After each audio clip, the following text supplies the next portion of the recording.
여러분 안녕하세요. 가면국사학당 시작하겠습니다. 오늘은 여러분들이 이제 새로운 시대로 또 넘어가게 됐어요. 지난 시간까지 우리나라의 최초의 국가였던 고조선, 조선에 대해서 알아봤는데 그 뒤에 나라, 그 뒤에 따라오는 나라들이에요. 연맹왕국. 그 연맹왕국이 딱 한 나라를 얘기하는 게 아니라 연맹왕국 시대에 여러 나라들이 있었습니다. 그래서 그 나라들을 이렇게 하나하나 이제 같이 좀 보도록 할게요. 그래서 이 첫 번째 연맹왕국 시대에 우리가 볼 나라는 부여와 고구려입니다. 자, 그러면 부여 고구려를 보기 전에 지난 시간에는 고조선의 팔조법에 대해서 봤어요. 고조선의 팔조법은 우리가 새로운 것을 배운다고 생각하시면 안 된다고 했죠. 우리가 전에 봤었던 선사시대, 청동기 시대의 사회 모습, 특징, 그리고 단군신화에 나왔었던 고조선의 모습, 이 모든 것들이 다 겹쳐져서 여기 다 나오는 거예요. 고조선의 팔조법에서 생명존중, 그리고 사유재산, 그리고 계급사회, 이런 것들은 다 청동시대에 나타나는 그런 당연한 어떤 그 사회 모습이었잖아요. 그것이 그냥 그 고조선의 팔조법 안에서 다시 재확인되었다, 이렇게 생각하시면 좋을 것 같습니다. 그리고 화폐를 썼고, 아무래도 계급사회다 보니까 힘이 조금 더 약했었던 여자들이 그 좀 낮은 가부장적인 사회의 모습도 볼 수가 있었습니다. 이런 식으로 이 사료를 보면서 그 당시 사회를 유추하는 것이 전체 흐름을 바라보는 속에서 여러분들의 통찰력을 키울 수도 있고, 그 창의력이나 뭐 여러 가지 논리적인 판단력, 이런 것들을 키울 수 있다라는 거, 이런 사료를 연구하면서 또 다시 한번 느낄 수 있을 것 같아요. 자, 그러면 이제 연맹왕국 시대로 넘어갈게요. 연맹왕국 시대에 대해서 나라별로 보기 전에 연맹왕국이 어떤 그 개념이냐를 좀 볼게요. 연맹왕국은 그 작은 나라들이 모여서 연맹을 하고 있는 거예요. 그렇다는 것은 따로 또 같이라는 뜻이에요. 하나로 뭉쳐서 으쌰으쌰 할 때는 하지만 아닐 때는 또 각자 그냥 놔두는 거예요. 자, 그렇다는 것은 그럼 뭉칠 때는 어떤 것들이 있느냐? 전쟁할 때 혼자 하는 거 힘들잖아요. 같이 하는 거잖아요. 그래서 같이 하는 게 편하죠. 좀 더 유리하고. 그렇기 때문에 내 주변에 쓸만한 친구들끼리 서로 뭉쳐가지고 뭔가 바깥에서 오는 어떤 그 압박, 이런 것들을 막아내는데 연합을 하게 되는 모습을 볼 수가 있습니다. 그리고 두 번째로 제천 행사 같은 거, 이런 거 이렇게 사람들 많이 모였을 때 같이 하는 거, 이런 것들을 연맹왕국에서 많이 했어요. 그리고 그 나머지 그 각각의 나라들이 하는 어떤 여러 가지 일상생활들은 또 각자의 우두머리들이 관장을 하면서 그렇게 살아나갔던 것이 연맹왕국입니다.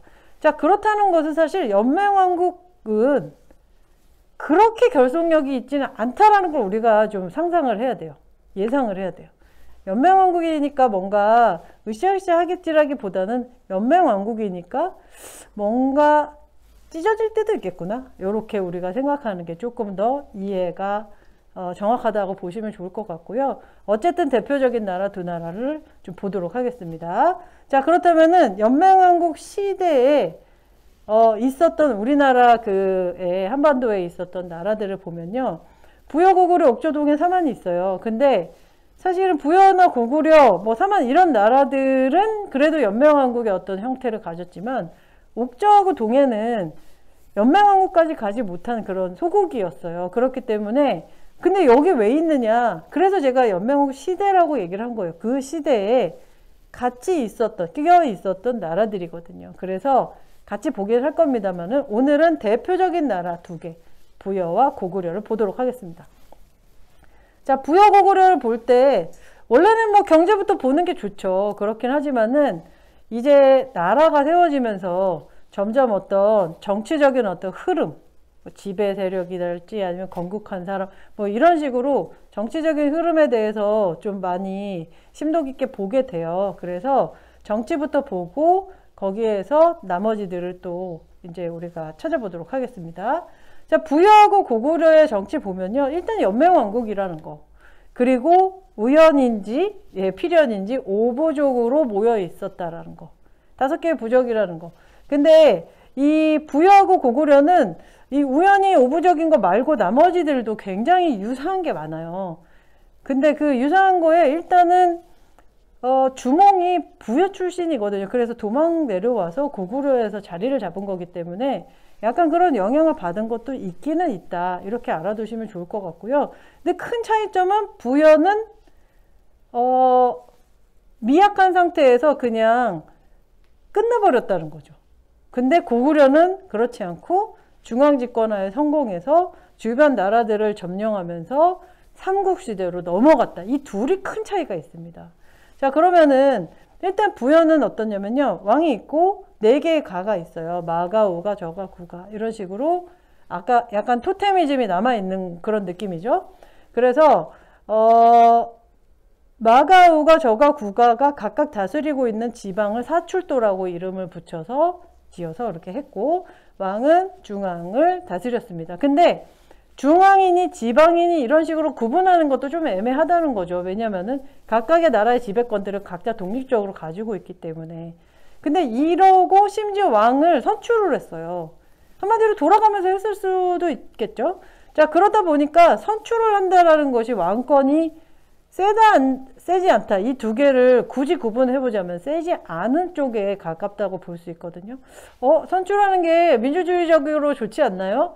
지금 여러분들은 그런 선출이 당연한 시대에 살고 있기 때문에 그렇게 생각하겠지만은 선출이라는 거 결국에는 마음에 안 들면 바꿀 수 있다는 것이기 때문에 그 당사자, 왕의 입장에서는 굉장히 불안한 거예요. 고용이 불안한 거예요. 그렇기 때문에 왕권이 미약했고, 이 미약한 상태가 유지되면서 중앙 집권화는 하지 못하게 된 겁니다.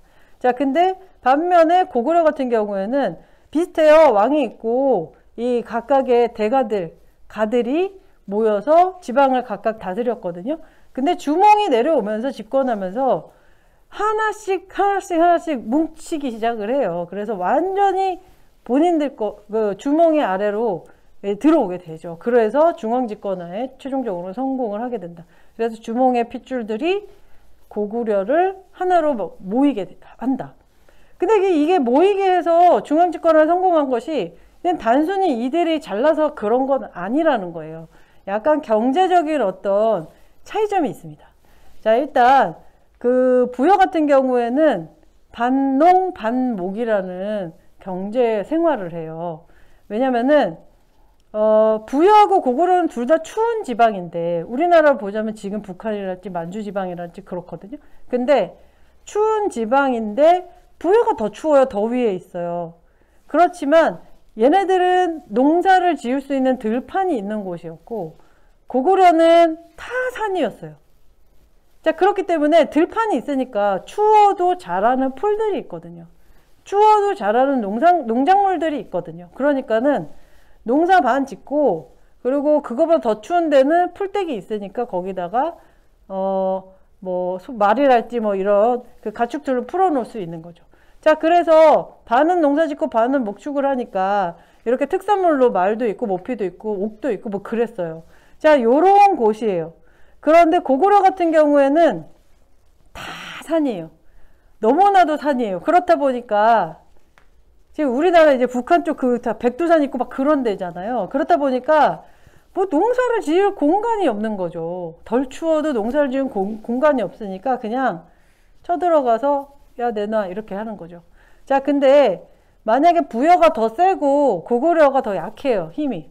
그러면은 약탈 경제가 가능한가요? 안 되죠. 한마디로 말해서 먹고 살아야 되니까 세질 수밖에 없었고 세지려면 뭉칠 수밖에 없었던 거다. 이렇게 우리가 논리적으로 좀 예측을 하는 것이 가능하겠습니다. 그래서 고구려가 무를 숭상하는 나라가 된 거예요. 왜? 먹고 살아야 되는데 생산하긴 힘들다. 그래서 뺏어야 되니까 세줘야 된다. 이런 이제 우리가 것을 유추할 수 있어요. 그러면 그 부여하고 고구려의 이런 차이점을 그 뒤로 하고 여기에 또 공통점이 좀 있어요. 사회상은 그래요. 왜냐면은 국경에 접해 있고 여기 출신이 좀 비슷하다 보니까. 자, 그러면 부여는 순장하고 점을 쳐요. 순장이라는 것은 장례를 지낼 때 뭔가 좀 높은 사람이거나 아니면 가족 중에서 뭔가 하여튼간 대표적인 인물이 죽으면 같이 사람이랄지 아니면 그 사람의 뭐 동물이랄지 하여튼간 같이 묻어요. 같이 묻는 거. 이게 순장이거든요. 그래서 좀 무서운 그런 장례의 그 풍습인데 어쨌든 부여에서 그것들이 유행을 했다. 그리고 하늘을 보면서 점을 많이 쳤어요. 그리고 점자에 점복자거든요. 점을 많이 쳤다.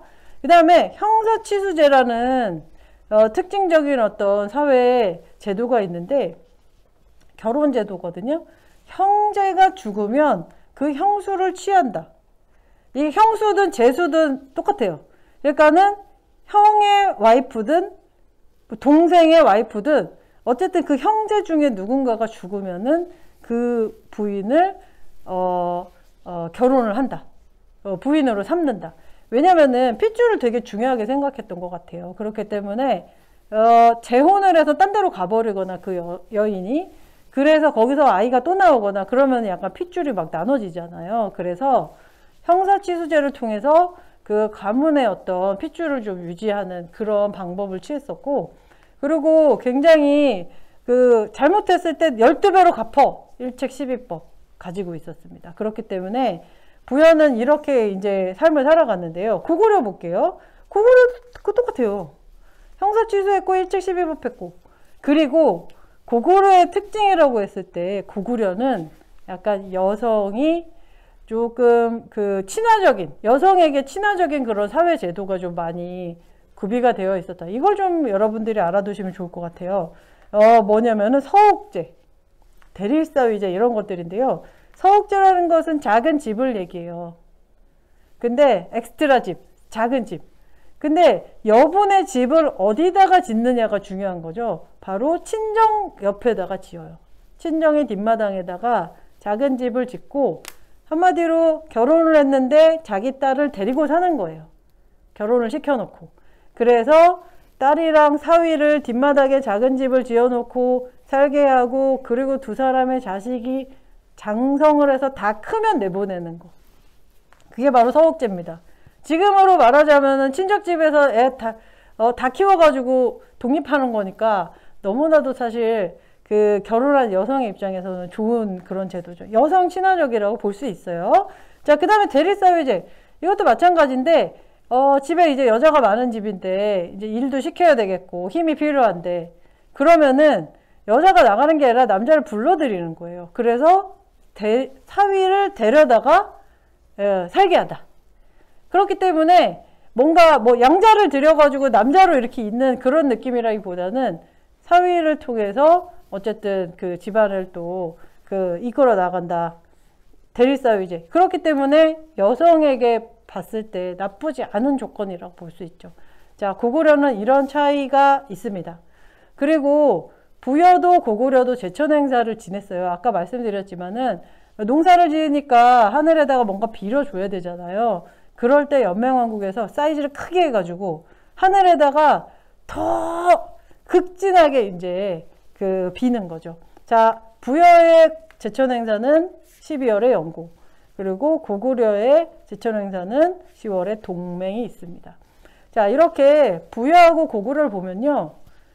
매우 다르죠, 사실은. 하나는 실패했고 하나는 성공했으니까. 그렇지만 전체적으로 봤을 때는 유사성이 매우 있다. 그리고 다른 이유는 아무래도 지형적으로 약탈을 했었어야 되기 때문에 고구려는 힘이 셀 수밖에 없었고, 그래서 중앙집권에 성공할 수 있었다.